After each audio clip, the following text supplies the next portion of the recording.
Цікаво, що відчуваєш, стоячи на плечах цього велетня? Краєвиди, які відкриваються з верхівки легендарної статуї Христа Спасителя у Ріо-де-Жанейро, просто захопливі.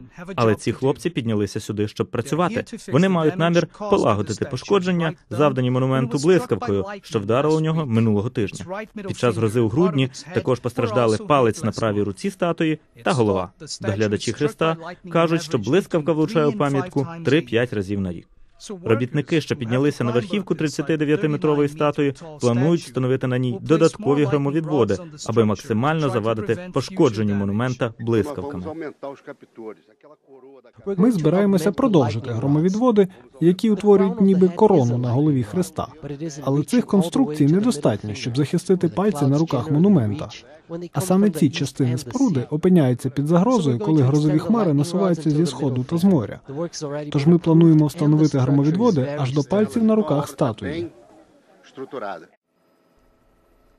За словами представників місцевої влади, ремонтні роботи триватимуть близько 4 місяців, але весь цей час статуя залишатиметься відкритою для відвідувачів.